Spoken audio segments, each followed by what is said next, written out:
ainsi que le public étudiant qui, pour le premier débat de l'année, a très largement répondu présent. Bienvenue à Dauphine, Madame Pécresse, ou devrais-je dire bon retour. Cette université ne vous est pas inconnue, loin de là, puisque votre père y a enseigné et vous-même avez passé 1 an sur ses bancs. C'est en effet ici que vous avez effectué votre préparation au concours de l'ENA, que vous avez évidemment obtenu.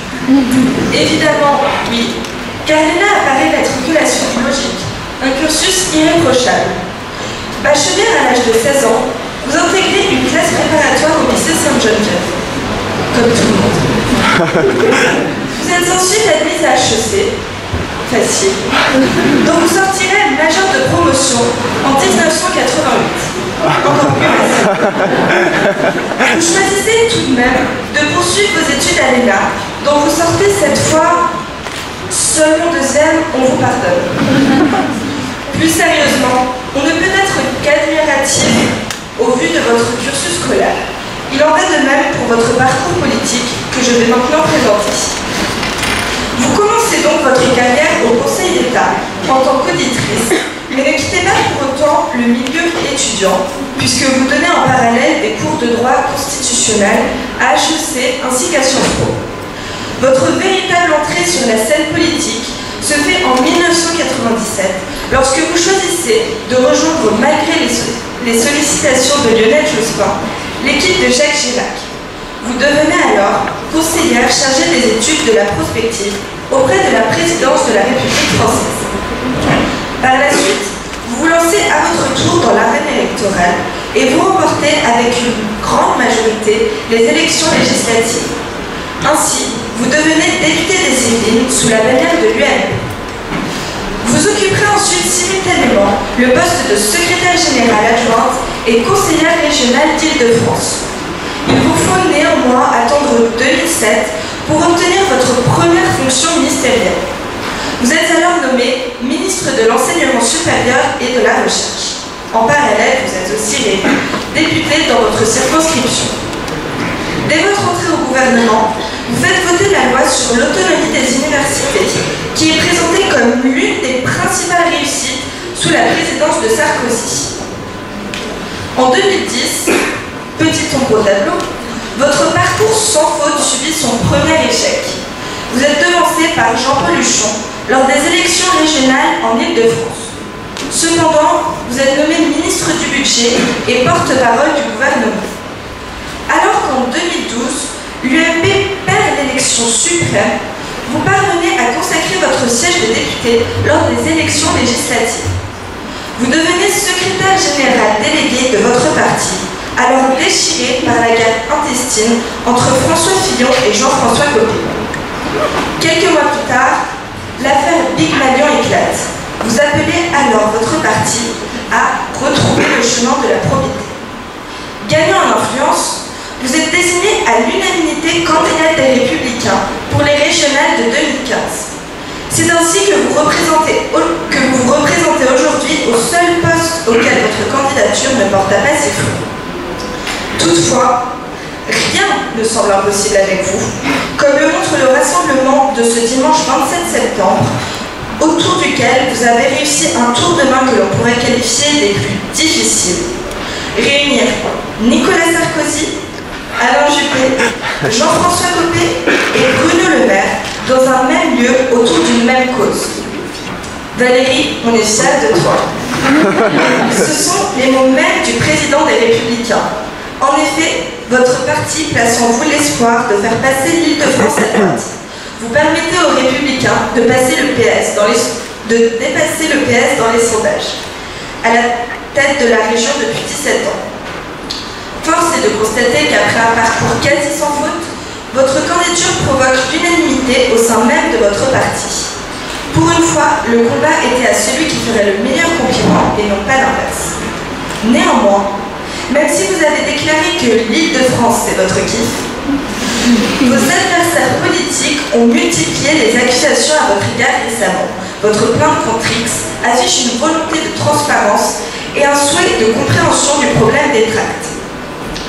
Mais nous ne sommes pas ici pour débiter votre passage Wikipédia, ni pour relire les derniers titres de l'actualité vous concernant. Aussi, nous allons tenter d'en apprendre un peu plus sur vous et votre parcours, ainsi que sur votre projet.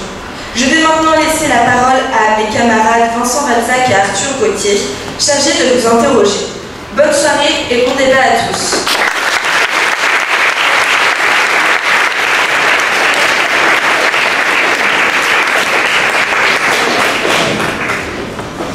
Alors, bonjour Madame Pécresse, encore merci d'avoir accepté notre invitation. Comme l'a dit Agathe dans sa présentation, vous faites partie des candidats aux élections régionales en Île-de-France. Donc c'est donc sur ce sujet que nous allons débuter la discussion dans un premier temps. Puis nous allons élargir le débat à l'actualité de la droite et française en général. Donc bonsoir Madame Pécresse.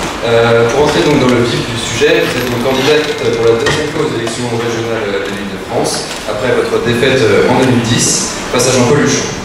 Ces élections sont particulièrement importantes et décisives à 1 an et demi des élections présidentielles. Dans ce contexte, quels sont les atouts que vous n'aviez pas en 2010 et qui pourraient vous faire gagner aujourd'hui? Alors c'est une très bonne question. Moi je crois au droit à l'échec et je crois qu'on apprend de ces échecs. Et c'est particulièrement vrai en politique, mais je pense que c'est partout vrai, y compris dans la vie. Je crois que, et c'est encore plus vrai quand on n'a pas très souvent l'occasion de se planter. Parce que vous avez quand même oublié que j'ai raté 2 fois mon permis de conduire et 1 fois ma 3e étoile. Bon, mais non, mais quand on n'a pas très souvent l'habitude de se planter, on est encore plus vexé quand on se plante. Et moi j'ai voulu retenter l'expérience parce que j'ai compris après ma défaite contre la gauche un peu tout ce qui m'avait manqué. J'en ai tiré tous les enseignements et je me suis rendu compte aussi que ce serait juste pas du tout facile de reprendre cette région à la gauche. C'est pas du tout facile parce que la région elle est structurellement de gauche. Elle est structurellement de gauche avec Paris qui, comme vous le savez, est une ville de gauche, très ancrée, et puis avec des départements très populaires comme la Seine-Saint-Denis et le Val-de-Marne qui sont là aussi très solidement ancrés au Parti communiste et au Parti socialiste. Donc c'est une région qui est compliquée. En plus c'est une région qui contrairement aux apparences, est très rurale. On a en Île-de-France la moitié du territoire qui est de la ruralité. C'est la Seine-et-Marne, bien sûr, qui représente la moitié du territoire de l'Île-de-France, mais c'est aussi tout le pourtour du Val d'Oise, des Yvelines et de l'Essonne, 2 millions de personnes qui vivent dans des villages. Et donc c'est une région qui est une petite France et qu'il faut connaître sur le bout des ongles. Ce qui m'a manqué la dernière fois, j'étais déjà conseillère régionale quand je me suis présentée en 2010, puisque j'avais fait la campagne en 2004 avec Jean-François Copé. Ce qui m'a manqué en 2010, c'est de connaître, comme on dit dans l'enquête corse, tous les chemins de mon pays. Voilà. Connaître tous les chemins de mon pays, c'est connaître les problèmes de chaque habitant, où qu'il habite. Alors j'ai fait un stage dans une PME à Saint-Ouen-le-Monde. J'ai été au tribunal de grande instance de Bobigny. J'ai passé quelques jours dans un lycée de Saint-Michel-sur-Orge. J'ai été à l'hôpital de Coulommiers. J'ai passé une journée au commissariat de Gennevilliers. J'ai été dans tous les territoires. J'ai arpenté cette région de long en large et je me suis plongée dans la réalité de ces territoires. Alors c'est vrai que mes adversaires ont ironisé. Ils ont dit Valérie Pécresse fait de l'immersion, ils m'ont mis avec un cadre scaphandre. C'est vrai qu'il vaut mieux faire de la politique sans rien connaître au terrain. C'est beaucoup mieux de faire de la politique sans savoir quelle est la vie des gens. Eh bien moi, je peux vous dire que je ne me tromperai pas de station de RER, et que je ne confondrai pas, comme l'a fait l'un de mes adversaires socialistes, la station Aubert-Opéra du RER-A avec la ville d'Aubervilliers. Non, non, non. Parce que moi, le RER-A, je l'ai pris. Et je continue à le prendre. Je prends toutes les lignes. J'y suis allée. Celles qui sont les miennes, évidemment, celles qui desservent les Yvelines, mais aussi celles qui desservent tous les autres territoires, parce qu'on ne peut pas régler le problème des transports sans avoir été parlé aux contrôleurs, sans avoir été parlé aux associations d'usagers, sans avoir été parlé aux gilets rouges, les jeunes qui sont employés pour permettre que les trains fonctionnent bien, sans avoir vu comment on fait la maintenance, etc., la sécurité, etc. Donc, si vous voulez, ça m'avait manqué. Je ne connaissais pas assez bien l'Île-de-France. Maintenant, je la connais très bien. Je connais tous ces problèmes et j'ai aussi beaucoup travaillé aux solutions. Et pour tout vous dire, j'ai pas envie dans cette campagne régionale de faire une campagne habituelle. J'ai plus envie de faire de la politique comme avant. J'ai pas envie de vous dire que la droite c'est super et que la gauche c'est pas bien et que le FN c'est pas bien non plus. J'ai pas envie de vous faire ça parce que je crois pas que ce soit ce que les Français attendent. Aujourd'hui, le drame de l'Île-de-France, c'est le drame de la France, c'est qu'on a 660 000 chômeurs en Île-de-France. Et que cette région, qui est la région capitale de la 5e ou 6e puissance mondiale, je ne sais plus, et bien cette région capitale, elle est en train de perdre des sièges sociaux, elle est en train de perdre des centres de recherche, elle est en train de perdre de l'influence, elle est en train de perdre des emplois. Et c'est dramatique parce que les capitales sont là pour tirer un pays. Vous savez, dans les années 60-70, vous avez sûrement appris qu'on parlait de Paris et le désert français. C'était vrai, à une certaine période, tout ce qui se créait à Paris comme richesse n'allait pas dans les autres territoires, et donc ça appauvrissait les autres territoires. Mais aujourd'hui, on est dans ce qu'on appelle la mondialisation. La mondialisation, c'est quoi? C'est qu'aujourd'hui, dans le monde, il y a des grandes villes qui sont des villes moteurs. Des villes moteurs qui vont tirer un pays, qui vont tirer une dynamique économique. C'est Shanghai, c'est Londres, ça peut devenir Berlin, c'est New York, c'est San Francisco, c'est Singapour, c'est des villes mondes. Et ces villes mondes, c'est elles qui créent toute la dynamique de leur pays. Et Paris, la région Île-de-France, parce que en réalité la richesse de Paris vient aussi de l'Île-de-France, elle vient aussi de Saclay, elle vient aussi de Roissy, elle vient de Orly, elle vient de Marne-la-Vallée, elle vient d'Évry, elle vient de Cergy, elle vient de la Seine-Saint-Denis. Donc l'Île-de-France, la région parisienne, c'est une métropole, c'est une ville monde.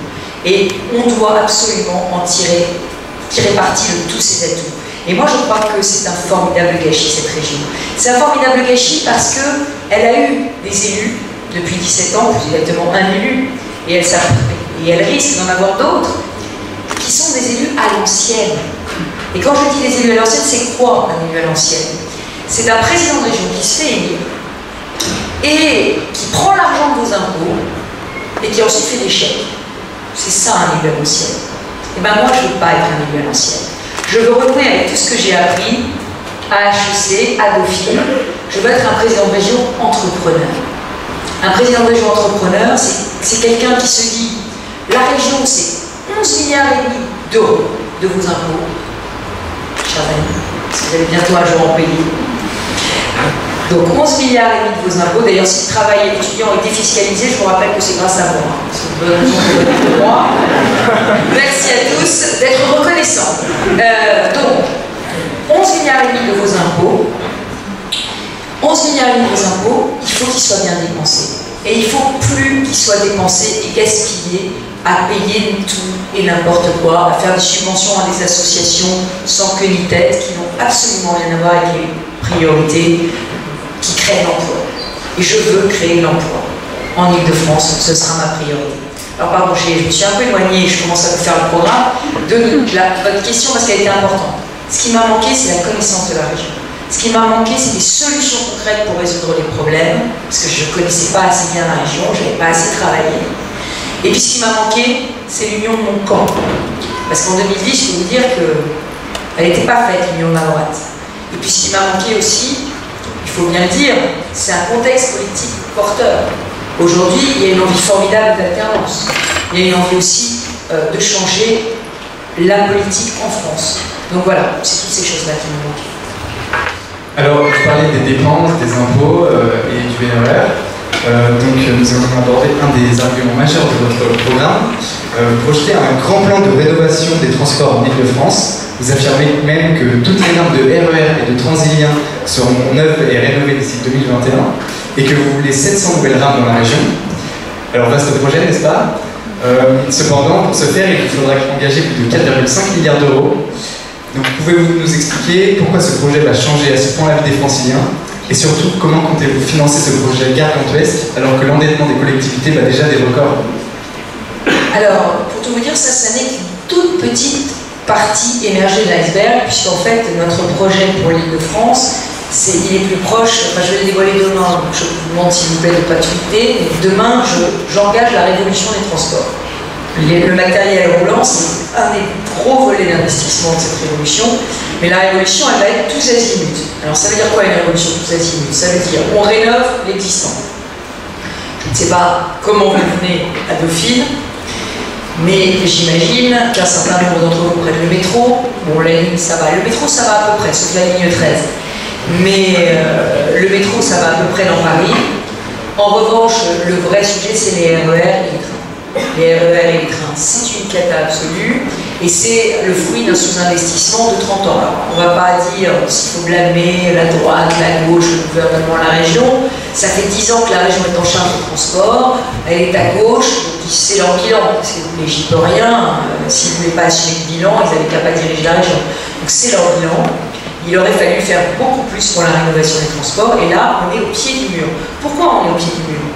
Parce que ça devient un problème aussi, non seulement de qualité de vie au travail, mais de création d'emplois. Vous avez des salariés en Île-de-France qui ne sont pas recrutés parce qu'ils habitent sur la mauvaise ligne de transport. Vous habitez sur le RER D, vous habitez sur le RER C, vous habitez sur des lignes qui sont tout le temps en panne, les recruteurs ne vous recrutent pas. Et ça ne va pas s'arranger puisque les lignes sont saturées et qu'il y a 5% de population en plus qui arrive chaque année sur les lignes de RER attirées par le mirage de ces gares de RER. On se dit génial, j'ai une ligne directe pour Paris. Oui, j'ai une ligne directe, sauf qu'elle ne fonctionne pas, sauf qu'elle est en retard, etc. J'ajoute que c'est évidemment extrêmement toxique en matière d'investissement étranger.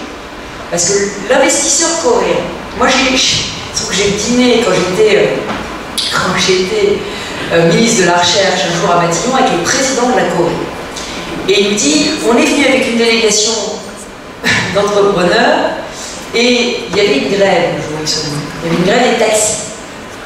Pas de chance. Donc ils sont arrivés à Roissy, il y avait une grève des taxis. Donc, ils ont pris le RER B. Et ils sont tombés en panne dans le RER B. Voilà. Et des histoires comme ça, vous en avez des milliers à raconter. Donc le sujet qu'on a aujourd'hui, c'est d'abord les transports. Parce qu'un investisseur qui arrive à Paris, à Roissy, toutes les grandes capitales du monde aujourd'hui mettent le fleuron de leur technologie ferroviaire dans leurs aéroports.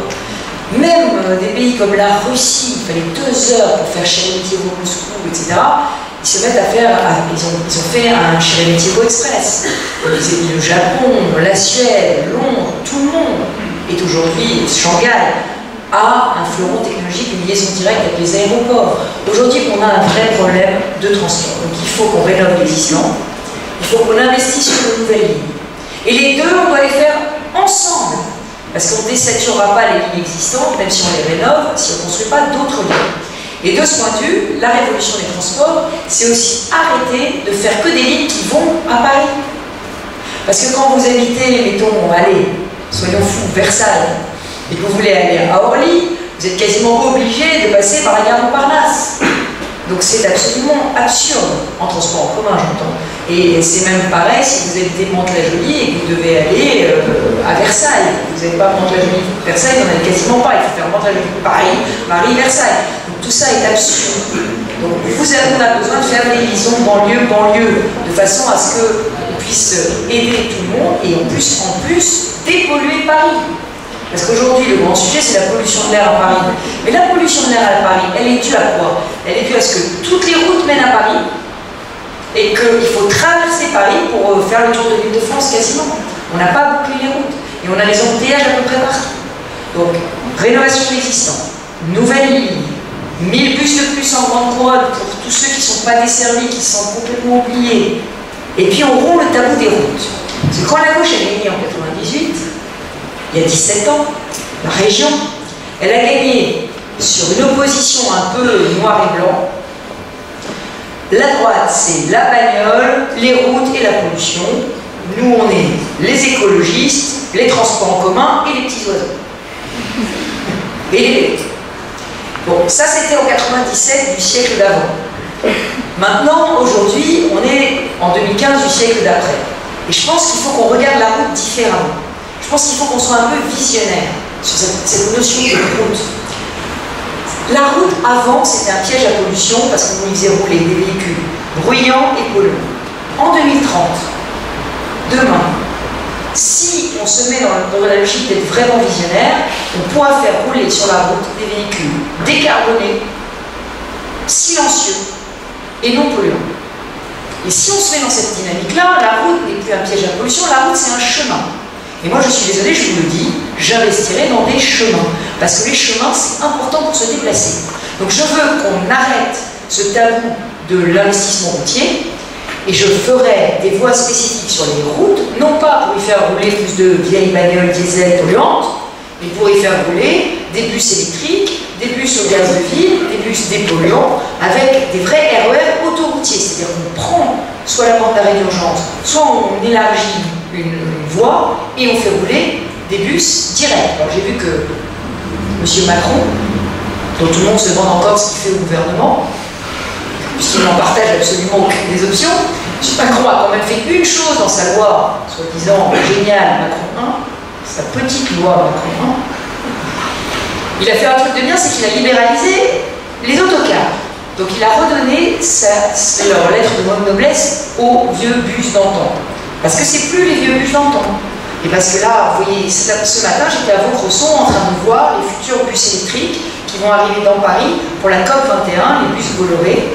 Tout le monde pensait qu'on ne serait pas capable de faire des tramways et des bus électriques sans rails et sans caténaire. Aujourd'hui, on peut faire ça. Plus de rails, plus de caténaire. C'est quand même mieux un tramway sans rails, sans caténaire. Un tramway sur roue, avec des stations comme des stations de bus, où il y a un bras qui recharge électriquement le bus quand il s'arrête pour prendre les voyageurs. Ça nous fait rêver. Nous devons devenir la région de l'innovation. Nous devons retrouver la vocation de la France, c'est la créativité. Vous vous souvenez du slogan des années 70 ? On n'a pas de pétrole, mais on a des idées. On n'a toujours pas de pétrole, il faut qu'on ait encore plus d'idées.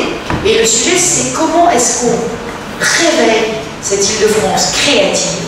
On a des entrepreneurs absolument géniaux, on a des chercheurs absolument géniaux, on doit faire la révolution des transports. Alors la révolution des transports, ça passe aussi, évidemment, par des applications intelligentes.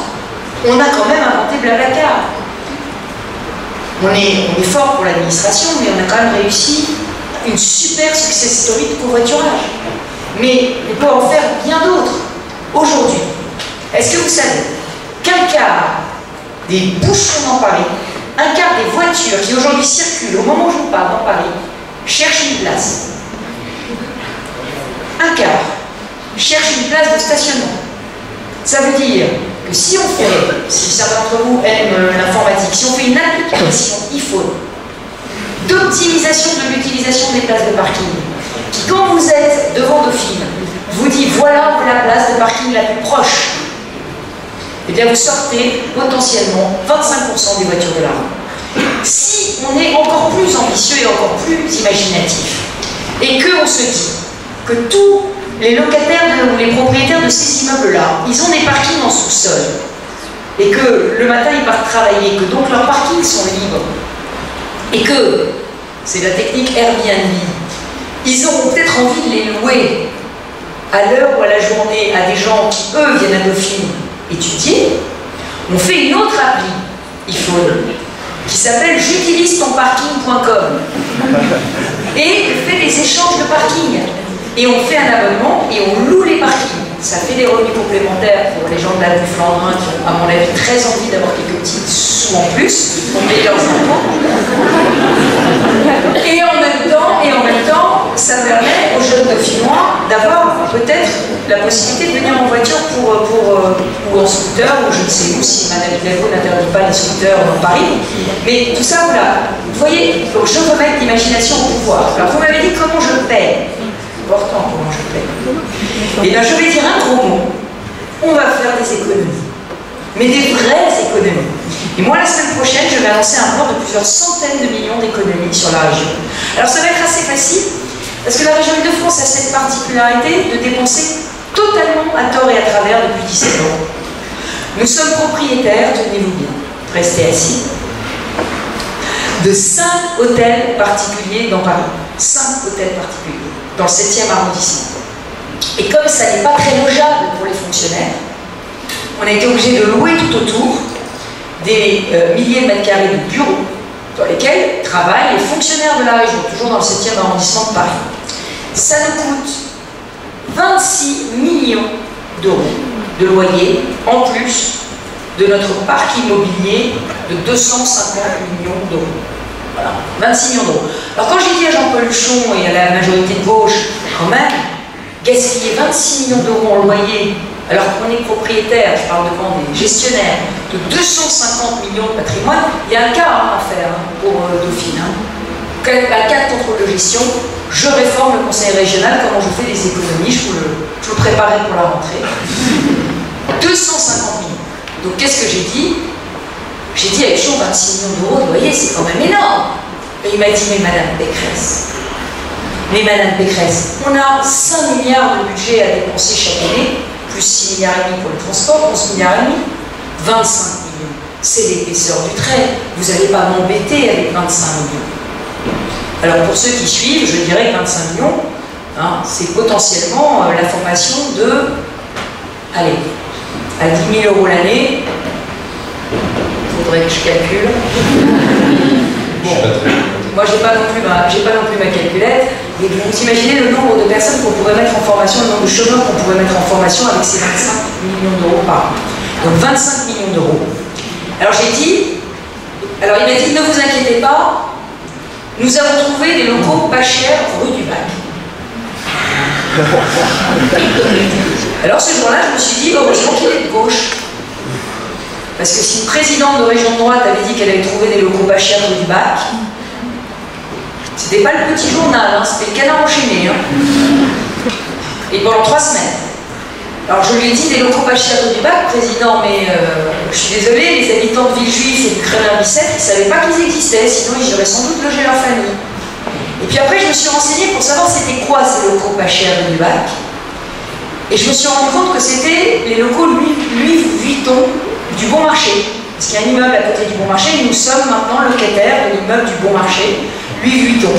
Et je me suis demandé, parce que je suis taquine, et oui, je suis taquine, je me suis demandé s'il n'y avait pas eu un malentendu avec les conseillers de Jean-Paul Huchon, et s'ils n'étaient pas venus lui dire, président, nous avons loué les locaux du Bon Marché, pas cher, Bon Marché, mais s'il n'y avait pas eu une petite confusion dans son esprit, parce qu'à 700 € du mètre carré, je suis désolée de vous dire que c'est extrêmement cher. Alors j'ai dit qu'on déménage en Seine-Saint-Denis.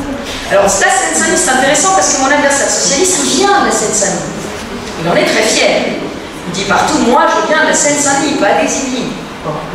Oui, mais il ne veut pas y retourner. C'est dommage cette gauche qui n'aime pas les riches, mais qui aime tant vivre avec. Voilà, ben moi j'irai en Seine-Saint-Denis, pour faire des économies, parce que l'argent, je ne veux pas le prendre dans votre poche, dans la poche de vos parents, je veux le prendre ou dans la poche des entreprises qui vont vous embaucher et qui vous donneront du coup un salaire moins élevé, parce qu'elles payent trop de taxes. Je veux prendre cet argent en économie sur le budget du Conseil régional. Alors justement, nous allons parler de votre adversaire, Claude Barthelone. Donc Claude Barthelone, qui je le rappelle est actuellement président de l'Assemblée nationale et député de Seine-Saint-Denis. Ce dernier veut pour la région Île-de-France une région humaine, qu'il a qualifié de humaine. C'est d'ailleurs devenu en quelque sorte son slogan de campagne. Vous avez soulevé l'hypocrisie de cette phrase lors de votre meeting en disant qu'après 17 ans de gestion par ses propres amis, le candidat socialiste réclame une Île-de-France humaine. Par la suite, vous avez ajouté que la région est bien trop souvent inhumaine.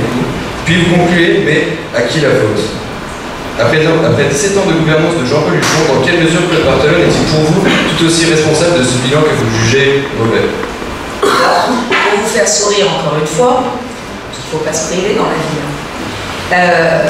La région humaine, c'était le slogan de Jean-Paul Huchon en 2004. Voilà, donc en 2004 c'était le slogan de la gauche, en 2015 c'est encore le slogan de la gauche, cherchez l'erreur. Non, le sujet c'est qu'en réalité, on a un vrai sujet sur l'Île-de-France. L'Île-de-France est la terre de toutes les inégalités. Vous avez les plus riches et les plus pauvres, vous avez les meilleurs lycées, les moins bons, vous avez des déserts médicaux, vous avez toutes les inégalités possibles. En Ile-de-France, vous avez les ruraux qui se sont oubliés, vous avez les ghettos, vous avez des ghettos de riches aussi, vous avez les plus riches de France. Donc tout ça, ça crée une région totalement inégalitaire. Alors moi, si vous voulez, j'ai un problème, je le dis, c'est pas une attaque gratuite, j'ai un problème avec tous ceux qui se servent de la générosité, des beaux sentiments, etc. pour faire de la politique, et puis quand ils sont élus, après, il ne se passe rien. Et moi, je veux qu'on soit comptable de ces résultats. Et je demande effectivement à mon adversaire de me parler un peu de la Seine-Saint-Denis. Qu'est-ce qu'il pense de la Seine-Saint-Denis? Est-ce qu'il pense qu'il a bien fait son travail en Seine-Saint-Denis? Est-ce qu'il pense qu'un département qui est à quasiment faillite, parce que la Seine-Saint-Denis est quasiment faillite, un département dans lequel il y a autant de pauvreté, dans lequel l'ascenseur social est bloqué, dans lequel les professeurs ne veulent pas enseigner, dans lequel il y a une insécurité endémique. Aujourd'hui, Bernard Cazeneuve, qui est ministre de l'Intérieur, devait aller à Saint-Ouen pour annoncer les grandes mesures d'un plan anti-drogue. Vous savez que Saint-Ouen est maintenant le supermarché de la drogue en Ile-de-France, pour ceux qui ne le savaient pas. Bon, voilà. Donc, Saint-Ouen est le supermarché de la drogue, maintenant on y envoie les CRS. Il a figuré que Cazeneuve a été obligé d'annuler sa visite parce qu'il y a eu un braquage de bijouterie, un policier grièvement blessé à Saint-Ouen cet après-midi. Donc si vous voulez, voilà, moi je suis désolée, il faut être jugé sur son bilan. Nous, dans les Yvelines, on a une image très caricaturale des Yvelines. Moi j'attends que les gens viennent dans les Yvelines. Les Yvelines, il y a des villes très pauvres. Moi je suis limitrophe de Trappes, ma circonscription est limitrophe de Trappes. Les petits-enfants de Trappes viennent dans ma circonscription au collège. Ils viennent aussi dans ma circonscription au lycée. Je connais ces sujets de politique de la ville par cœur. Nous, on a pris des villes qui étaient très populaires, la droite. On a pris Sartrouville, Chanteloup-Lévis, Mantes-la-Jolie, on a pris Élancourt. Toutes ces villes dans lesquelles la droite a gagné, nous avons fait progresser le niveau de vie des habitants. Nous avons relancé l'ascenseur social. Nous avons fait revenir les classes moyennes. Nous avons cassé les ghettos. Nous avons reconstruit. Nous avons mis la dynamique économique et de l'emploi de proximité. Et bizarrement, dans ces villes qui votent très à gauche ou présidentielles, les maires de droite sont élus à 60 ou 70%. Donc il y a quelque chose qui s'appelle le volontarisme politique. Le volontarisme politique, c'est l'envie de changer la fatalité. Moi, je ne crois pas à la fatalité. Moi, je crois qu'on peut changer la vie. Mais on ne peut pas changer la vie quand on empile du logement très social sur du logement très social sur du logement très social. Quand à l'île Saint-Denis, il y a 70% de logements très social et qu'on nous dit en juin dernier à la région, on va en refinancer encore un petit peu parce qu'il en manque, ben moi je dis non. Et moi je vais dire aux maires de droite qu'il faut qu'ils construisent du logement social chez eux. D'ailleurs, dans ma circonscription, on construit du logement social. On construit aussi bien à Juan-Josas qu'à Vélizy ou qu'à Voisin-Bretonneux. On construit du logement social pour se mettre en conformité avec la loi et on construit énormément. Donc je veux que les villes de droite construisent du logement social. D'abord, on en a besoin pour tout le monde, du logement social. Mais je ne financerai plus du logement social dans les villes où il y en a, très social, dans des villes où il y en a déjà 30%. Dans ces villes-là, on fera de l'accession sociale à la propriété, on fera du logement intermédiaire pour les classes moyennes. Parce que dans une école où il n'y a que des enfants en difficulté, vous ne pouvez pas faire fonctionner l'ascenseur social. D'abord, les profs ne veulent plus y aller. Et ensuite, les enfants sont trop en difficulté pour s'en tirer. Pour que les gamins puissent s'en tirer, il faut de la mixité sociale dans l'école. Il faut qu'il y ait des bons élèves, il faut qu'il y ait des classes moyennes, il faut les faire revenir. Et ça, ce sera mon projet. Un projet de mixité sociale et de casser les ghettos. Du coup, quand votre soutien, Jean-Christophe Lagarde, actuel patron du DIT, donc Barthelone, c'est une imposture, vous approuvez? Jean-Christophe Lagarde le connaît beaucoup mieux que moi. Moi, je ne suis pas là pour critiquer l'adversaire. Je suis là pour essayer... Non, je ne critique pas l'adversaire, je critique son bilan, c'est différent. C'est différent, c'est des faits. Je vous pose la question, où est-ce que vous préféreriez vivre en Ile-de-France? Dans quel département? Combien d'entre vous préférez vivre en Seine-Saint-Denis? Bon, allez, il y en a peut-être deux. Mais il y a des villes très bien en Seine-Saint-Denis, cela dit. Je ne dirais pas que les couleurs politiques sont leurs maires. Mais la plupart des villes, les plus accueillantes de Seine-Saint-Denis aujourd'hui ont des maires qui sont plutôt des maires du centre de la droite. C'est la vérité. Pas tout. On va faire des généralités, quand même. Il y a un vrai label de qualité de la gestion municipale par les maires de droite, et c'est une réalité. Vous savez, les Hauts-de-Seine, il y a 30 ans, 35 ans, 80, on basculait à droite. Mais les Hauts-de-Seine, c'était la ceinture rouge, comme la Seine-Saint-Denis. Donc essayez de comparer aujourd'hui une ville comme Suresnes et d'autres villes. Ou une ville comme Antony et la ville de Bagneux, qui est juste à côté. Vous aurez cette question. Quel est le maire qui a le plus embelli sa vie? Quel est celui qui a travaillé justement pour essayer de lui changer son visage, de la rendre plus sûre, de la rendre plus belle? Et vous aurez des réponses. Mais le sujet, c'est surtout de faire des propositions. Et moi, je veux relancer l'ascenseur social. Et je veux fonder toute ma politique sur le mérite. Vous savez que le gouvernement a pris une mesure que moi j'ai trouvée dévastatrice. Il a décidé de supprimer les bourses au mérite pour les bacheliers, mention très bien défavorisés.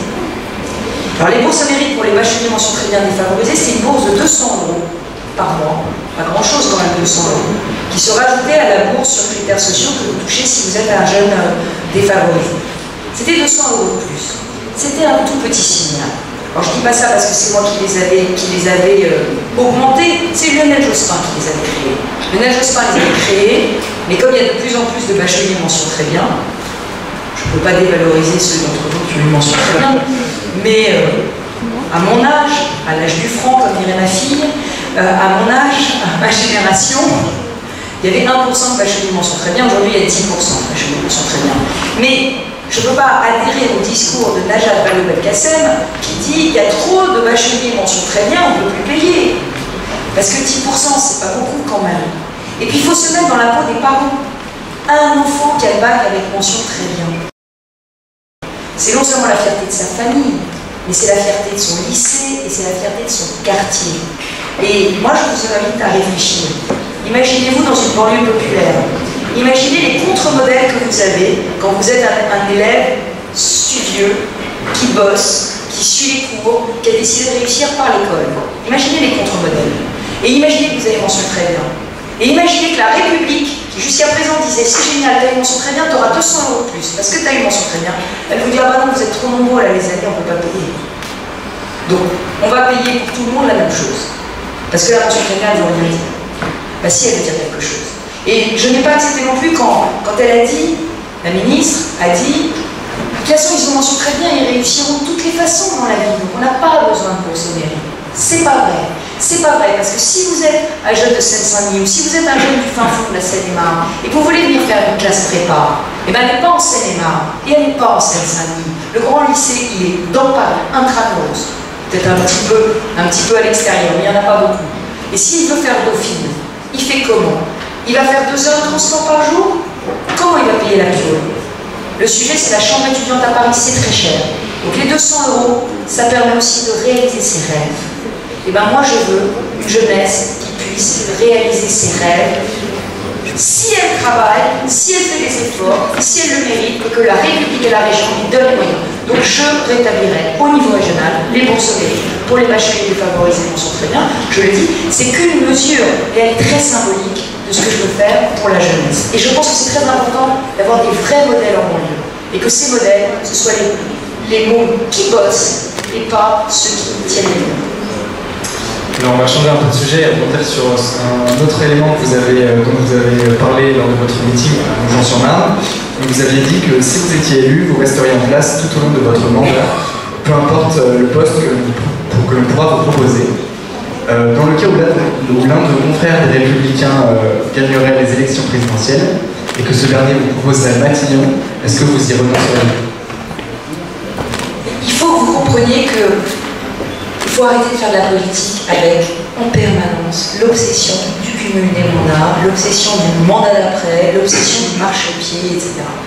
Moi, je regarde tous mes adversaires, je vois des candidats à des postes ministériels, des candidats à Matignon, des candidats à la présidentielle. On a l'impression que l'Île-de-France, ça ne les intéresse pas. Mais si ça ne les intéresse pas, qu'ils ne soient pas candidats, qu'ils nous laissent entre nous.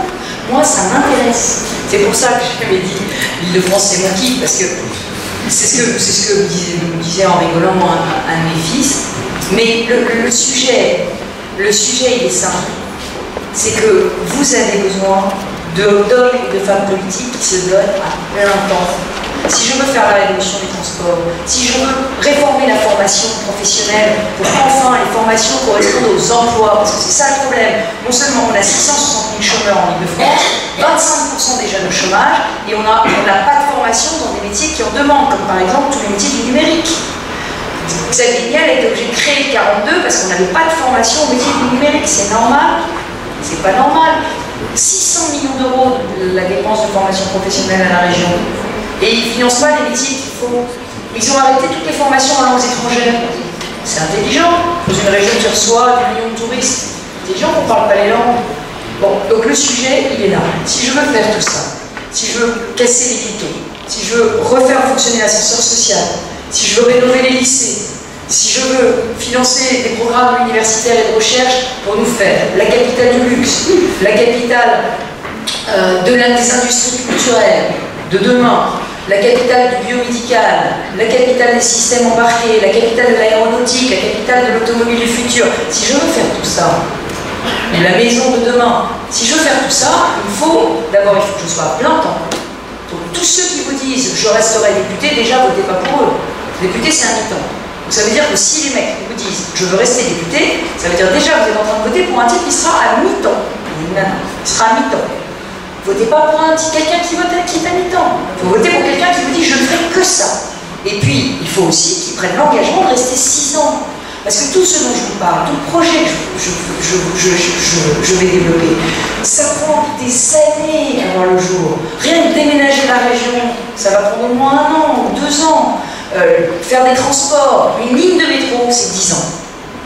Donc ça veut dire qu'il faut commencer en janvier. Voilà, créer une formation, c'est au moins 1 an. Quand j'ai fait l'autonomie des universités, on m'a dit « Ah, pourquoi vous n'avez pas des résultats tout de suite ?» Mais parce qu'un diplôme, c'est 5 ans, comment voulez-vous? On fait un nouveau diplôme, on va pas avoir des résultats tout de suite. Ce sera vous, les résultats de ma réforme. Voilà. Et d'ailleurs, en plus, c'était assez drôle, parce que comme les régions étaient anti-Sarkozy primaire, elles ne pouvaient pas financer le plan campus, parce que c'était les campus Sarkozy. Donc en plus, on avait des blocages en dessous. C'est aussi d'ailleurs pour ça que c'est important de gagner les régions, entre parenthèses. C'est parce que si, mettons, par chance, ou par talent, la droite gagne les élections présidentielles de 2017 et qu'elle veut lutter contre le chômage. Vous savez que la région, c'est toute la formation professionnelle. C'est les lycées, c'est les universités, c'est la recherche, c'est les transports, c'est le logement.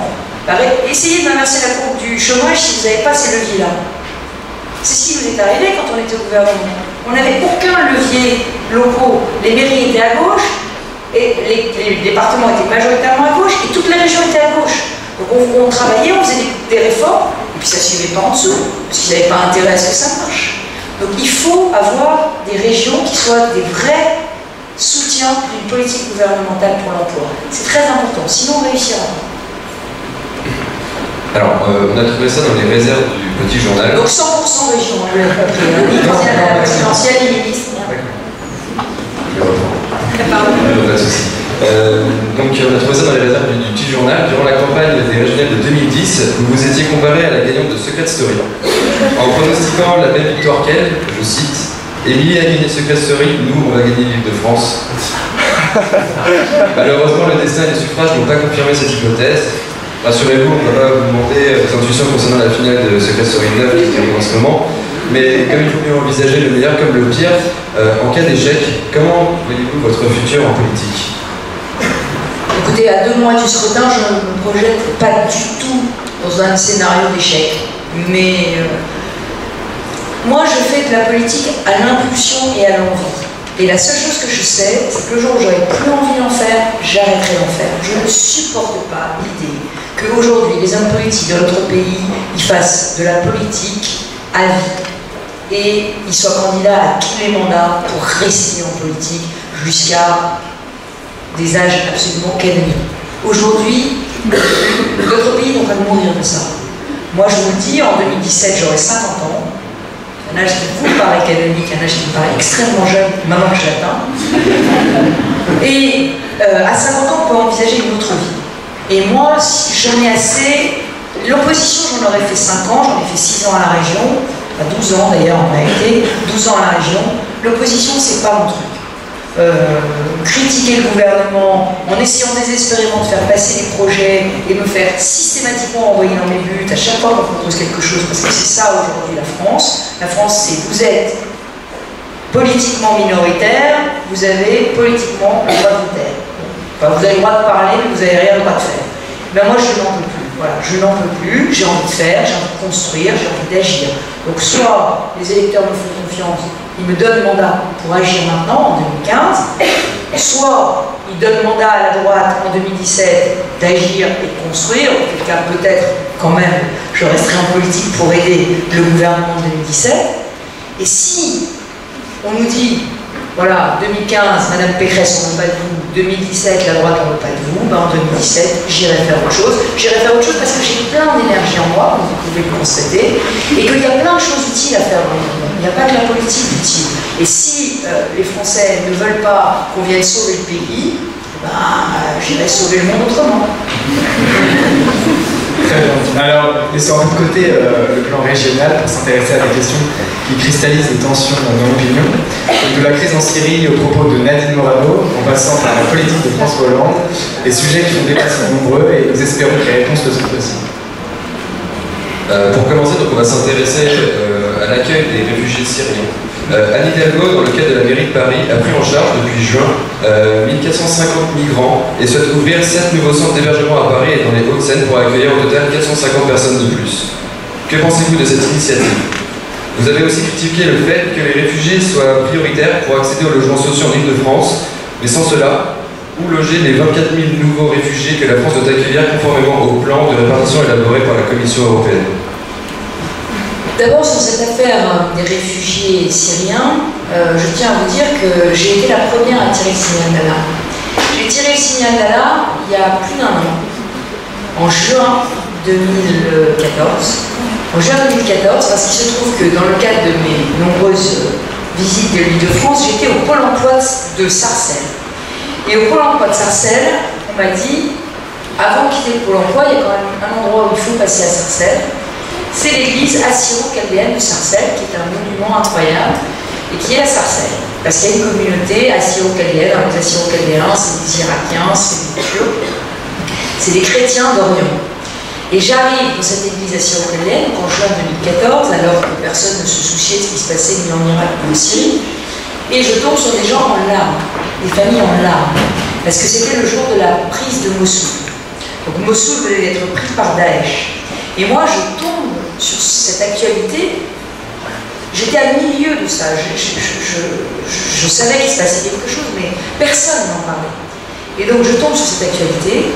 Et les Sarcellois s'accrochent à moi et me disent « Mais Madame Pécresse, faites quelque chose pour nous. La France nous a complètement oubliés. Personne ne dit rien. Il se passe rien. » Donc, j'ai commencé à aller sonner à toutes les portes. J'ai réuni les parlementaires. J'ai dit « On va faire un groupe pour la défense des chrétiens d'Orient persécutés ». Ensuite, on s'est aperçu qu'il n'y avait pas que des chrétiens d'Orient qui étaient persécutés, on s'est aperçu qu'il y avait que tous les musulmans chiites étaient aussi persécutés par Daesh, on s'est aperçu que les yézidis, qui sont des animistes qui croient, des anciens zoroastriens, étaient totalement persécutés aussi. Sinjar, qui est la grande capitale yézidi, est tombée.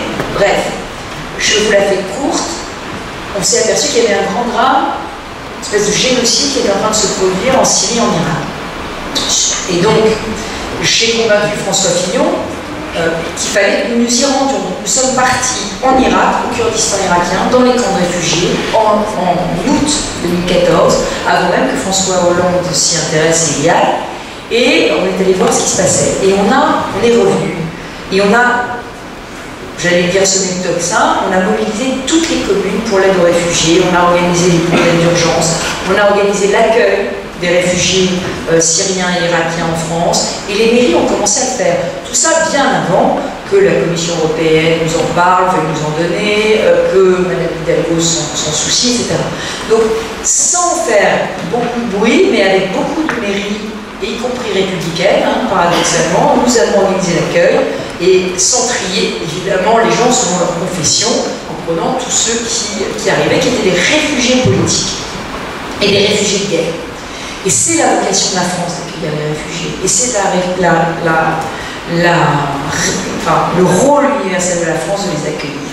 Maintenant, moi, ce que je reproche à la gauche aujourd'hui, c'est qu'elle fait un mélange qui est un mélange extrêmement délétère et extrêmement dangereux entre les réfugiés politiques et les réfugiés de guerre, que nous devons accueillir parce que nous sommes le refuge des peuples persécutés, et les migrants économiques, qui sont des dizaines, des centaines de milliers à arriver en France tous les ans et qui n'ont rien à voir avec les Syriens.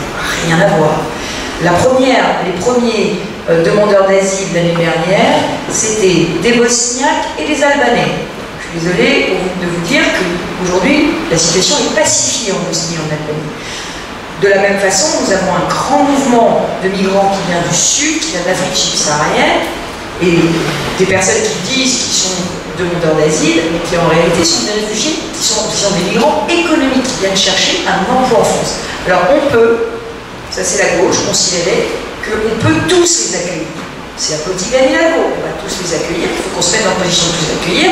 C'est la position de la région. La région nous a fait voter, la gauche et la région nous a fait voter une délibération la semaine dernière qui s'appelait réfugiés migrants, donc où on disait on accueille tout le monde. Et on accueille notamment, on accueille tout le monde, on ne fait pas de distinction parce que chaque être humain a le droit d'être accueilli en France. C'est une position, c'est leur position, ils l'assument, c'est leur valeur. Moi, ça n'est pas les miennes. Pourquoi? Parce que je pense qu'aujourd'hui, la France, avec 3 500 000 chômeurs, est un pays extraordinairement fragile. Et malheureusement, je suis pragmatique. Je pense, comme Michel Rocard l'avait dit en son temps, que dans ces conditions, compte tenu de la crise économique, compte tenu de 3 500 000 chômeurs, compte tenu du fait que dans certains quartiers d'Île-de-France, il y a 40% de jeunes au chômage et qu'on ne sait pas comment les en sortir, que ça fait 15 ans qu'on dit qu'on va les en sortir, qu'on les en sort pas, et qu'à la fin, on finit avec des jeunes qui haïssent la France, parce que c'est ça le sujet. Et avec des Français qui haïssent certains de leurs compatriotes. C'est aussi ça le sujet. On va parler de toutes les questions qui fâchent. Et bien moi, je n'accepte pas cette situation. Et si on n'accepte pas cette situation, il faut d'abord commencer par relancer la machine économique en France et créer de l'emploi. Et je le dis, je l'assume devant vous les jeunes, qui avaient un cœur généreux, ouvert, et qui voulaient certainement accueillir beaucoup, je vous le dis, il y a des migrants économiques aujourd'hui, nous n'avons plus les moyens de les loger, de les accueillir correctement, de les intégrer et de leur trouver du travail. C'est ça la réalité. Alors moi, ce que j'ai dit, ça fâche, hein. Enfin, de temps en temps, il faut qu'il y ait. Il faut bien qu'il y ait une différence entre la droite et la gauche. Moi, je souhaite aujourd'hui que la loi de la République soit respectée. Et je pense que notre pacte social est en train de se déliter. Les extrêmes sont en train de monter parce qu'il n'y a plus personne qui a le courage dans ce pays de faire respecter la loi. La loi, c'est que quand on est en situation illégale, on doit rentrer chez soi, c'est tout. Parce qu'on n'est pas en conformité avec la République, c'est tout. Et si on reste dans une fausse compassion, une fausse générosité, qu'on continue à accueillir tout le monde, y compris des gens qui sont là de manière irrégulière, et on n'en voit pas les moyens. On a 120 bidonvilles en Île-de-France. 120 bidonvilles. Ben moi, j'accepte pas que les gens vivent dans des bidonvilles. J'accepte pas que des enfants grandissent dans des bidonvilles. J'accepte pas que des filles soient obligées de se prostituer pour gagner leur vie. Je n'accepte pas que ce soit le lieu de tous les rackets, de tous les trafics. Je n'accepte pas que les passeurs vivent sur la misère humaine. Et je n'accepte pas que les ateliers clandestins ont fait travailler des gens pour 3 € de l'heure au noir parce qu'ils sont sans papier. Donc le sujet, il est simple. Il faut faire du co-développement avec les pays d'origine. C'est ce qu'a fait l'Espagne. L'Espagne, qui avait un problème, vous savez que les Canaries, les îles Canaries sont juste en face de l'Afrique. Ils avaient un problème de migrants clandestins qui arrivaient aux Canaries. Et ils ont été obligés de les barbelés d'ailleurs, ils avaient mis des barbelés. Ils ont décidé que ça ne marchait pas, parce qu'il y avait des milliers de migrants qui arrivaient, des dizaines de milliers chaque année. Donc ils ont été voir les gouvernements africains, sénégalais, mauritaniens, marocains, et ils leur ont dit comment est-ce qu'on peut endiguer ce flux. Et les gouvernements leur ont dit on va faire du co-développement, c'est-à-dire qu'on va développer économiquement le pays, et en échange, on vous donne le droit de surveiller nos frontières, y compris nos frontières maritimes, et si vous avez un migrant en situation illégale qui débarque aux Canaries, vous avez le droit de nous le renvoyer chez nous, on le reprend. Ça s'appelle des accords de co-développement. Et bien c'est ça qu'il faut qu'on fasse. Alors nous, on avait commencé à le faire sous le gouvernement précédent, avec un grand nombre de pays d'Afrique.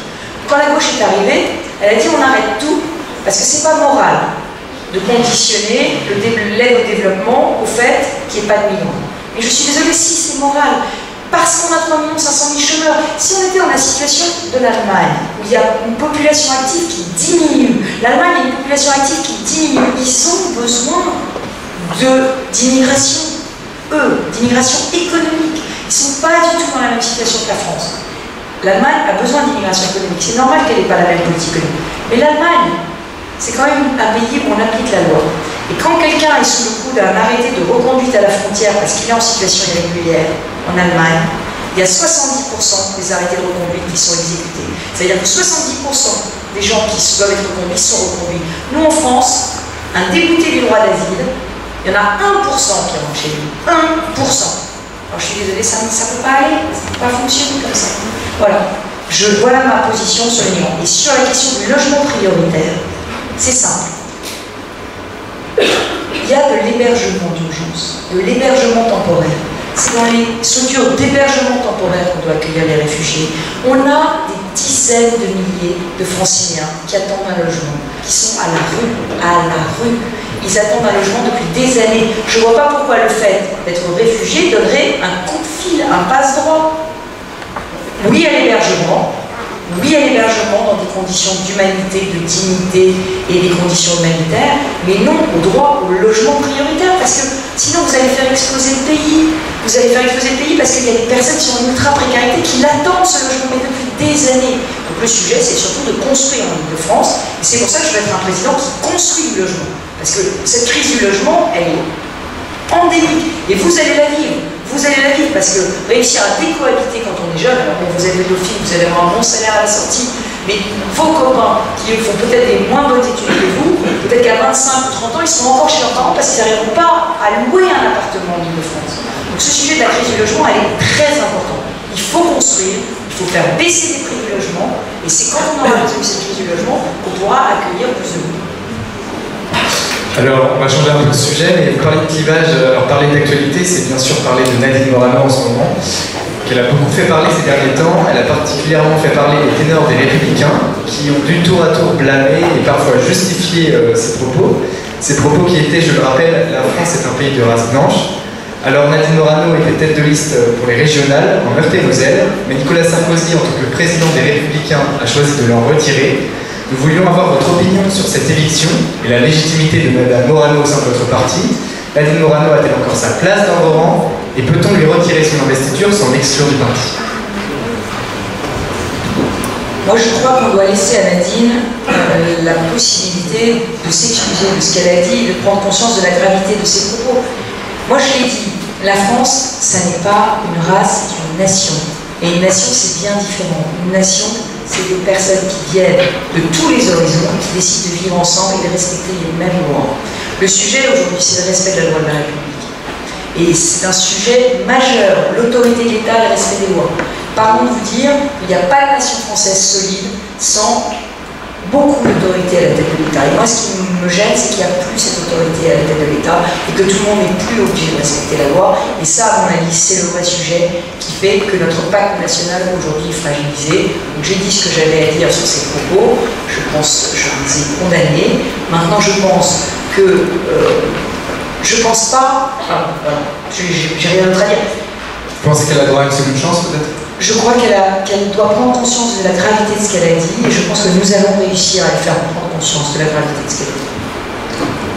Parce que oui, il y a quand même, pas que je passe sur le soutien, donc Jean-Christophe Lagarde, qui a quand même dit que Nadine Morano est la porte-parole du Ku Klux Klan. C'est peut-être un peu extrême. Moi, je ne participerai pas à la curée. Je ne participerai pas à la curée parce que c'est pas ma nature. Et moi, je n'attaque pas les gens quand ils sont à terre. C'est juste pas ma nature. D'accord, alors Madame Pécresse, aujourd'hui, rétrospectivement, après avoir passé plus de 20 ans dans les institutions françaises, ayant arpenté les coulisses d'une grande partie du théâtre politique, quel serait votre pire et votre meilleur souvenir? Vous pouvez choisir l'un. Mon pire et mon meilleur souvenir en politique? Bonne question. Mon meilleur souvenir, je ne vais pas mentir, c'est quand on m'a nommé ministre, évidemment. C'est un moment un peu incroyable. On vous dit, vous allez être ministre. En plus, je n'y attendais pas. Je pensais que je serais secrétaire d'État, sous un ministère de tutelle.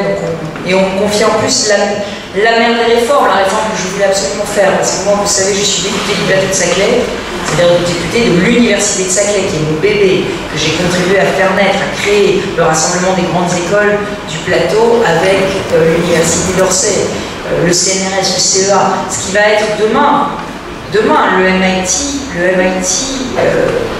de l'Europe. Donc, je voulais faire ce projet. En plus, vous savez que mon père est universitaire dans une université prestigieuse où je ne donnerai pas le nom.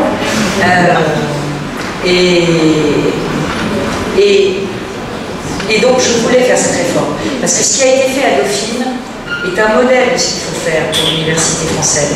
Parce que Dauphine a su être en avance sur tous les préjugés de son époque. Dauphine a su remettre en cause le dogme de la non-sélection après le bac. moi je ne suis pas pour la sélection, pour que... Moi je vais vous clarifier ma vision de l'université. Je pense que le bac, c'est la clé d'entrée dans l'enseignement supérieur. Je pense que tous les bacheliers doivent avoir leur place dans l'enseignement supérieur.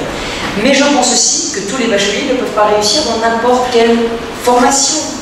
Laisser des bacs professionnels, s'inscrire en première année de philo ou de psychologie parce qu'ils veulent avoir le statut étudiant et que ça leur permet de chercher tranquillement un travail, alors qu'ils vont échouer. Ils ont 4% de taux de réussite en licence. 4%. Donc il y a un moment, il faut qu'on arrête. C'est de la lâcheté. C'est de la lâcheté, c'est parce qu'on n'ose pas dire. On n'ose pas dire non. On n'ose jamais dire non, surtout pas à un jeune. Les jeunes, il ne faut jamais leur dire non.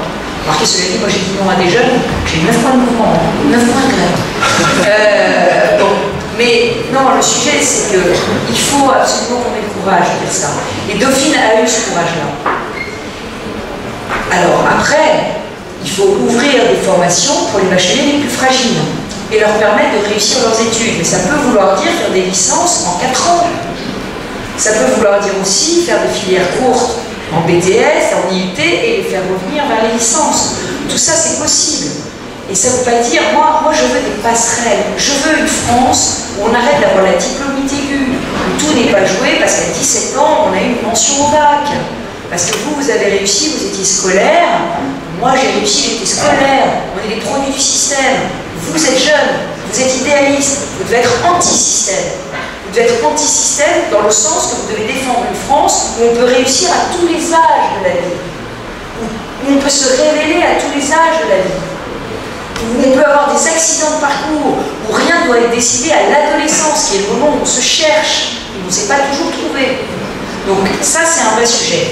Et l'Allemagne a beaucoup suggéré ce problème de la formation tout au long de la vie, de la diplomation tout au long de la vie, de la qualification tout au long de la vie. Dans certains pays d'Europe, on peut commencer ouvrier et finir cadre dirigeant. En France, c'est très difficile. Ça peut arriver, il faut une énergie démente pour le faire. Donc c'est ça qu'il faut qu'on fasse. Et la région, de ce point de vue, a un vrai rôle à jouer. Elle a un vrai rôle à jouer parce que c'est elle qui fait toute la validation des acquis de l'expérience. C'est elle qui fait toute la formation professionnelle tout au long de la vie. Aujourd'hui, ça n'existe pas. Je vais vous donner un exemple. Quand j'étais jeune députée, j'étais jeune, j'étais inexpérimentée, je ne connaissais pas bien l'administration, j'ai fait le statut des assistantes maternelles. Les assistantes maternelles, c'est des personnes qui sont sans qualification, qui vont garder des enfants pendant des années. Ils vont garder les enfants chez elles, des familles. Au bout de 5 ans de garde d'enfants, j'ai proposé, en validation des acquis de l'expérience, on leur donne un CAP petite enfance. Et bien j'ai été bloquée par le ministère de l'Éducation nationale. Parce que dans le CAP petite enfance, il y avait 3 modules. Il y avait un module théorique, il y avait un module je m'occupe de l'enfant, et il y avait un module vie en collectivité. Alors d'abord, ils m'ont embêté sur le module théorique, parce qu'elles, elles ont fait que de la pratique, forcément. Donc j'ai dit, c'est pas grave, on va les former.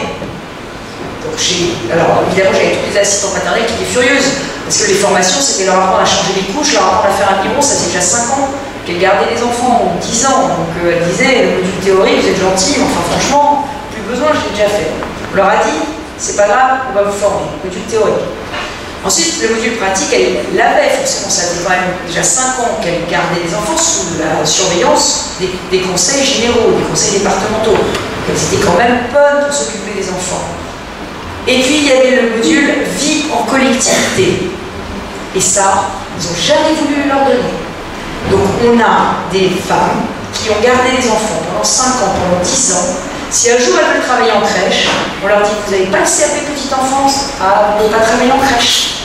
Ah, mais vous pouvez nettoyer la crèche si vous voulez, vous ne pouvez pas vous occuper des enfants. Vous voyez, c'est ça la France. Et ça, c'est pas acceptable.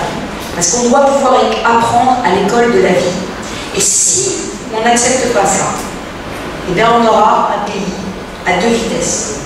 Où on aura des personnes qui auront le sentiment qu'ils sont reléguées. Et vous, qui allez réussir dans une économie mondialisée, qui peut-être demain partirait d'ailleurs ailleurs et qui ne reviendrait pas.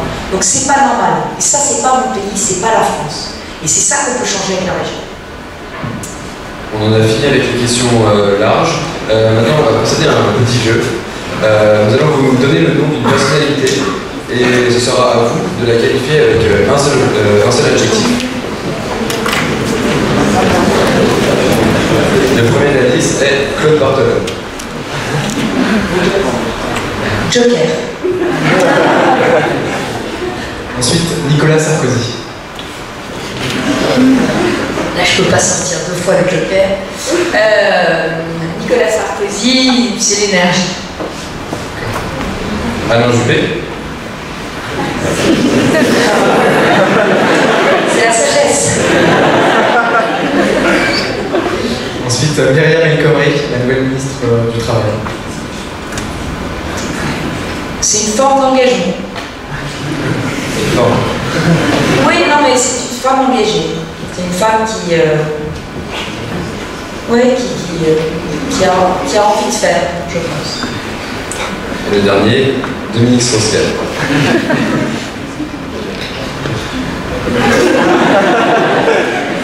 C'est le jeu. C'est no comment. Et ensuite, et si vous aviez à choisir entre deux personnalités, laquelle choisiriez-vous parmi Strauss-Kahn, je dirais vive les femmes. Et c'est pas pour moi une gentillesse à son égard. D'accord. Donc on passe à un second petit jeu entre guillemets. Donc si vous aviez à choisir entre deux personnalités, laquelle choisiriez-vous entre Marine Le Pen et Jean-Marie Le Pen? Mais ni l'un ni l'autre, parce que c'est les mêmes. C'est les mêmes. Il y en a une qui se déguise et qui essaie de faire croire qu'elle prend ses distances, mais c'est les mêmes. Et vous savez, ça fait penser au conte du petit chaperon rouge, vous savez, quand le loup se déguise en grand-mère. Marine Le Pen, elle se déguise en grand-mère. C'est quand même le loup. Alors vous avez répondu la même chose, mais François Hollande et Manuel Valls. Laquelle préférez-vous?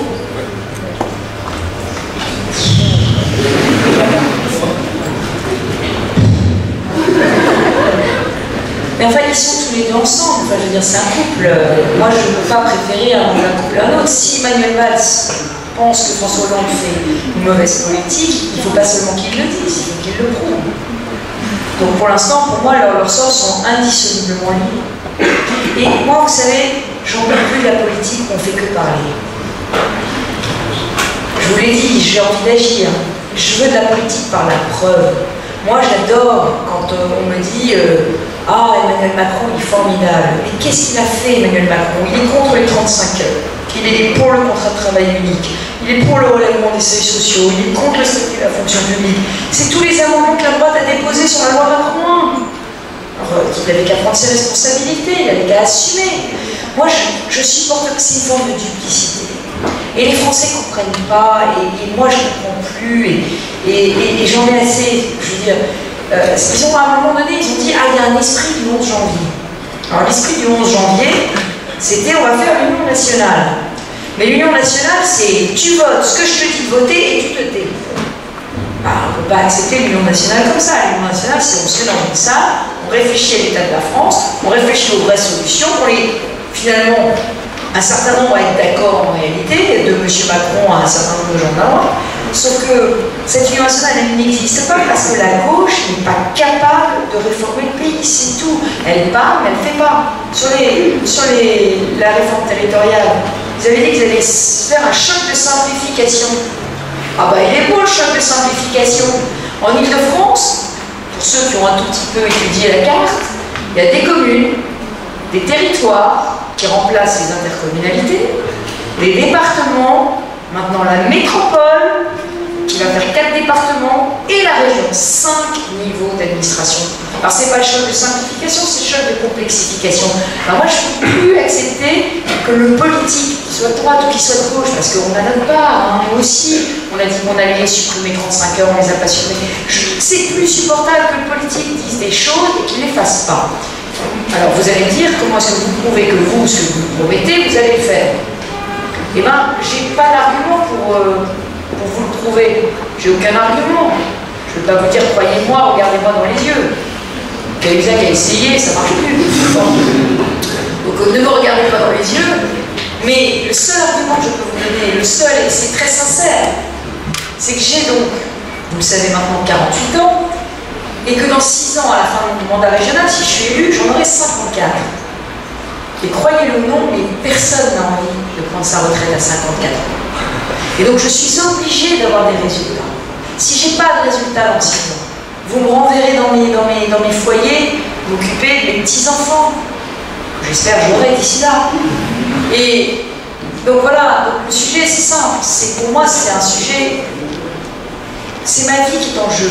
Donc quand on met sa vie en jeu, quand on dit qu'on ne cumulera pas, quand on dit qu'on partira pas ailleurs, quand on dit qu'on va passer 6 ans, voilà, j'ai une obligation de résultat. Regardez ce qu'Alain Juppé a fait à Bordeaux. Il a voulu en faire la vitrine de son action politique. Je ne sais pas s'il y a des Bordelais dans la salle. Enfin, moi, il se trouve que j'ai un petit peu de ma belle famille dans le Bordelais. Bordeaux il y a 20 ans, Bordeaux aujourd'hui, il faut dire voilà. Ça, c'est le résultat, la politique par la preuve. C'est comme on change un territoire. Moi, j'ai envie de changer l'Île-de-France. J'ai envie d'en faire la métropole européenne, le nouveau Londres, le Shanghai européen. En plus, on a une vraie opportunité parce que Londres, c'est trop cher. Et parce que les Britanniques se sont mis dans un corner total avec le référendum de Cameron sur le Brexit. Ils se sont mis dans un total corner. Pour tous ceux d'entre vous qui envisagent d'aller travailler à Londres, méfiez-vous. Parce que s'il y a un référendum qui les fait sortir de l'Europe, vous allez avoir un certain nombre d'investisseurs qui vont vouloir revenir en zone euro, qui vont vouloir revenir en Europe. Donc on a une opportunité extraordinaire que Paris devienne la capitale de l'Europe. Et pour ça, il faut débloquer un certain nombre de choses. Il faut qu'on gagne en 2015 et en 2017.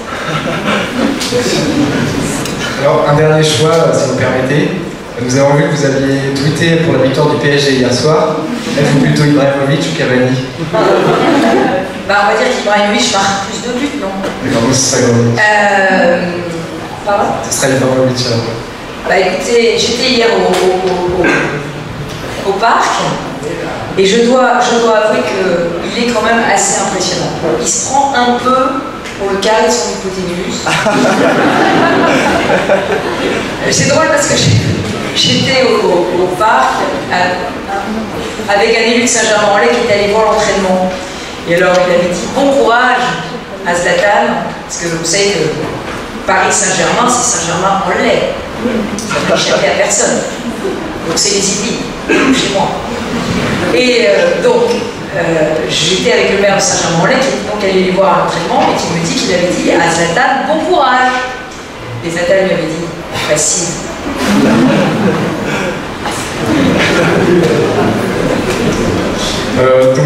Merci beaucoup d'avoir répondu à toutes nos questions, qu'elles soient polémiques ou moins peu moins. À présent, nous allons passer à quelques questions du public. Si vous avez des questions, vous pouvez lever la main et un membre de l'association viendra vous donner la parole.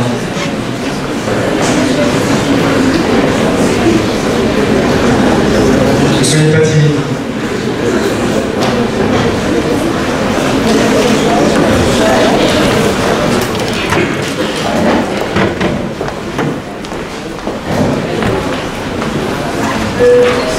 Excusez-moi, c'est une question sûrement générale, mais vous avez parlé beaucoup de l'application de la loi, notamment pour les étrangers, qui devait être beaucoup plus appliquée. Or, on sait aujourd'hui que les forces de police ne sont pas du tout assez importantes pour les appliquer, ayant fait un remplacement dans mon stage cet été. Et la France n'a pas non plus le budget d'avoir plus de forces de police, donc comment on fait? Oui, enfin vous dites que la France n'a pas prévu d'avoir plus de forces de police. Enfin, dans mon programme, il y aura la création de 250 policiers supplémentaires dans les transports en Ile-de-France. Donc, on n'a pas assez de budget. Non, mais le sujet du budget, c'est une vraie question. C'est une question de priorité. Moi, je suis scandalisée quand je vois qu'on dépense l'argent à tort et à travers, je vous l'ai dit. Et le sujet, c'est une question de priorité. Moi, faire la promotion de l'île palestinienne en Ile-de-France pour 40 000 €, subventionner les associations pour la démocratie au Myanmar pour 60 000 €, ou subventionner l'école du chien pour 30 000 €, je pense qu'il vaut mieux qu'on ramasse tous ces budgets-là et qu'on se dise que oui, notre priorité, c'est la sécurité dans les transports. Vous voyez? Parce que le sujet, c'est où sont les priorités? Le problème, c'est qu'il faut avoir le courage de se dire, moi, j'ai pas 70 priorités. Je ne vais pas tout faire, partout et pour tout le monde. Je vais me concentrer sur un certain nombre de sujets et là, je vais mettre l'argent. Et sans augmenter les impôts. Alors sur les questions policières, bon, le problème qu'on a, c'est simple. Si on veut faire des économies en France, il y a 2, 3, 4 réformes à faire pour en faire vraiment. Mais on a gagné. La réforme territoriale, c'est une réforme qui nous ferait faire beaucoup d'économies. Il faut supprimer un niveau d'administration, il faut supprimer les fonctionnaires qui vont avec, et ça fait faire des milliards d'économies. On n'a pas fait ça du tout. On a fusionné les régions. Et la fusion des régions, alors bon, pareil, ça va nous coûter de l'argent. Parce qu'il faut harmoniser les statuts des différentes régions, que personne ne veut bouger, que tout le monde veut rester, qu'on va avoir 2 hôtels de région, qu'on va avoir un président délégué en Midi, Pyrénées, Languedoc-Roussillon, qui aura les mêmes privilèges que le président, parce qu'il ne faut pas vexer les Languedociens, parce que le siège est à Toulouse. On est les rois de la réforme ratée. Alors je ne dis pas ça spécialement pour la gauche, la droite c'est pareil, on est les rois de la réforme territoriale ratée. En 2004, la droite a raté la réforme, en 2010, on avait fait une demi-réforme. C'était le conseiller territorial. Le conseiller territorial, c'était assez intelligent. C'était, on fusionnait les élus. Donc le conseiller territorial, il était dans le département, dans la région. C'était le même. Déjà, ça permettait d'aller tranquillement, gentiment vers la fusion. Tout le monde était pour, parce que les conseillers départementaux pensaient qu'ils viendraient conseillers régionaux, les conseillers régionaux pensaient qu'ils seraient conseillers départementaux, tout le monde était content. Donc on a vécu sur ce malentendu et on avait fait passer le texte. Et la gauche arrive et elle dit « Ah non, moi je suis pas la droite, je défais. » Bon, donc on est revenu avec des conseillers régionaux, des conseillers départementaux, le département, la région, etc. Il y a des milliards d'euros à faire d'économie. La formation professionnelle. Personne. On a raté, la droite a raté, la gauche a raté. La formation professionnelle, il n'y a aucune évaluation. Aucune évaluation des formations. Moi je sais parce que la gauche finance 600 millions de formations. On n'a jamais évalué. On a des formations où il n'y a pas de débouchés, qui sont pleines, on a des formations où il y a des débouchés, où il n'y a personne. On a des demandes d'emploi des entreprises, il n'y a pas de formation. Il y a un moment, il faut des pilotes, il faut des hommes et des femmes politiques qui soient des entrepreneurs, pas des hommes et des femmes politiques classiques, pas des rentiers qui prennent votre argent et qui font des chèques comme je l'ai dit tout à l'heure. Des gens qui s'intéressent à ce qui se passe en dessous. Et on fait des économies, des vraies. Mais pour ça, il faut plonger. Et c'est pas l'État. L'État, c'est très difficile de faire des économies au niveau de l'État, parce que c'est un peu l'État, c'est un peu la dernière couche de la superstructure. Il faut faire des économies plus bas. Et pour faire des économies plus bas, il faut aussi simplifier les lois. Plus vous faites des lois complexes, plus vous avez besoin de fonctionnaires pour les appliquer. C'est logique.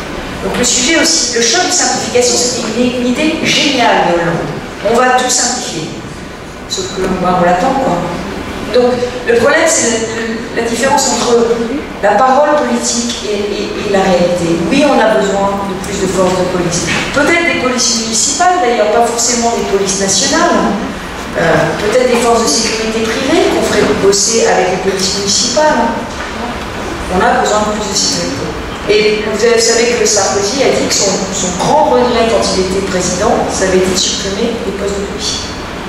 Est-ce qu'il y a une corrélation entre ajouter 250 policiers et avoir de sécurité, on pense que c'est des. Alors moi, en fait, j'ai un sujet qui est juste pragmatique. La fraude, aujourd'hui, dans les transports en commun, est évaluée au bas mot, parce que c'est à la louche, à 200 millions d'euros par an en Ile-de-France. 200 millions d'euros de tickets non payés.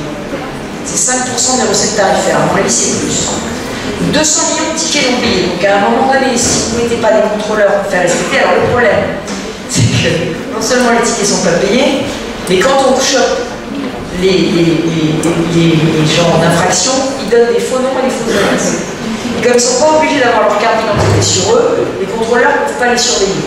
Donc on a maintenant la SNCF a mis en place un système qui est juste PQS. Il demande à la personne de donner son numéro de portable, qu'elle donne son numéro de portable, et le contrôleur l'appelle devant elle pour vérifier que c'est le bon portable. Et il note le numéro de portable sur l'amende pour essayer de retrouver la personne pour la faire payer l'amende. Évidemment, si vous êtes pris, vous êtes chopé, qu'on vous demande votre numéro de portable, la première chose que vous faites, c'est de changer le lendemain d'abonnement. Comme ça, le service recouvrement de la SNCF, il va falloir qu'ils appellent Bouygues Télécom, SFR et Orange, qui payent je ne sais combien d'euros, pour savoir 3 mois avant qui avait le numéro de portable. Enfin bref, on est en train d'inventer des usines à gaz totalement dingues.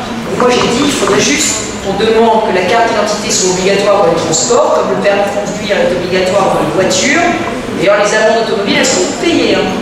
On est à 100% de taux de recouvrement, forcément, on a vos plaques et on a vos permis. Donc le sujet, c'est de rendre les cartes d'identité obligatoires, pas pour qu'on vous contrôle dans les transports, mais pour que si vous n'avez pas de ticket et que vous avez une amende, au moins on puisse vous demander votre carte d'identité. 200 millions d'euros. Avec 200 millions d'euros, je vous les rénove les transports. J'ai aucun souci. Et je vous baisse le tarif du pass Navigo. Donc le sujet, il est simple. C'est que l'autorité de la loi est bafouée.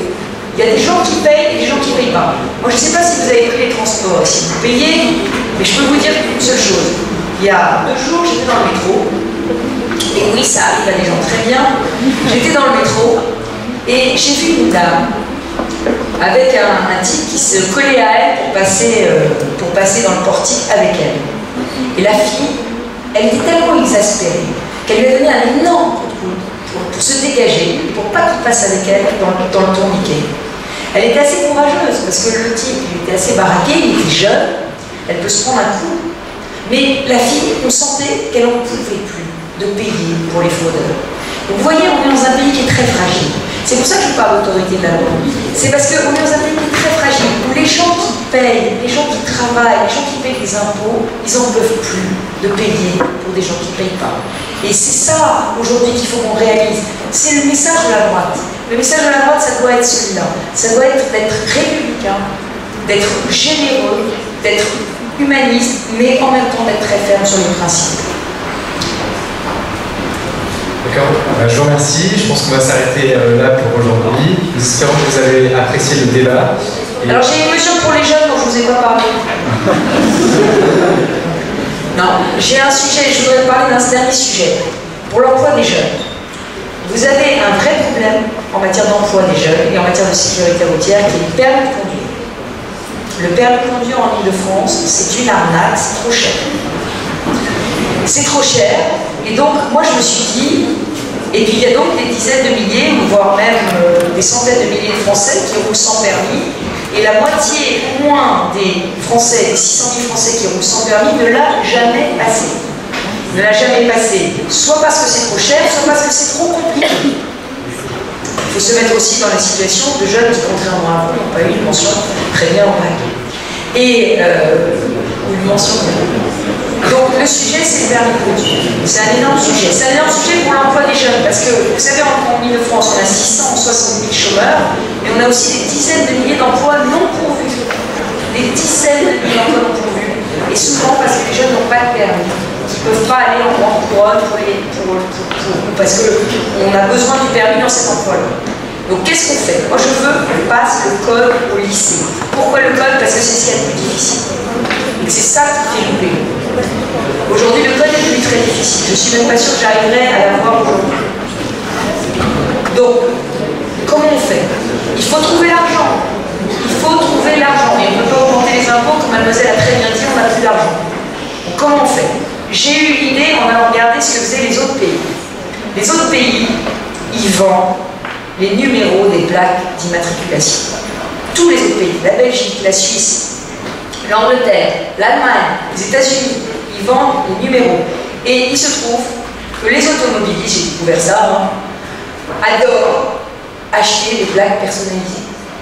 Alors, comme le gouvernement est de gauche, ils vont me dire que c'est impossible parce qu'il y a un logiciel au ministère de l'Intérieur et qu'on ne peut pas changer le logiciel du ministère de l'Intérieur. C'est impossible de vendre les numéros. Donc j'ai renoncé à changer les numéros. Mais j'ai vu que sur les plaques d'immatriculation, il y a un petit cartouche où il y a le logo de la région Île-de-France, l'étoile, et puis il y a un numéro de département que vous avez le droit de choisir désormais. C'est-à-dire que si vous êtes de Corse, vous avez le droit de mettre la Corse, si vous êtes corrézien, vous avez le droit de Corrèze, etc. Donc il y a un numéro et un logo. Moi, je voudrais obtenir du gouvernement, et je me bats pour ça, qu'on puisse personnaliser les plaques d'immatriculation et qu'on puisse vendre les plaques personnalisées aux entreprises qui voudraient le logo de l'entreprise, aux jeunes qui voudraient mettre leurs initiales, qui voudraient mettre un engagement humanitaire, je suis au resto du cœur, je suis je sais pas quoi. Je voudrais bien, je peux faire par un étudiant de Dauphine, si je suis présidente de région, l'étude de marché pour savoir à quel prix il faut fixer la plaque. Je suis sûre qu'on peut récupérer. Il y a 600 000 nouveaux véhicules mis en circulation en Ile-de-France tous les ans. 600 000. Si je fais payer 100 € la plaque, je peux récupérer des dizaines de millions d'euros par an juste avec des gens volontaires pour payer. Hein. Alors j'ajoute que c'est, pour que vous compreniez bien, c'est la carte grise, les ressources de la carte grise vont à la région, c'est la principale ressource fiscale de la région. Donc les cartes grises, c'est la région. Les cartes grises, c'est la région. Donc, ceux qui ne voudraient pas payer, ils paieraient juste la carte grise, auraient leur plaque normale. Et ceux qui voudraient rajouter leurs initiales, ou n'importe quoi, ils pourraient rajouter leurs initiales. On ferait payer un fonds social pour le permis de conduire pour tous les jeunes dans les lycées. Voilà, c'est ça un président entrepreneur, c'est ça un président des propositions et des solutions concrètes pour les jeunes et pour l'emploi.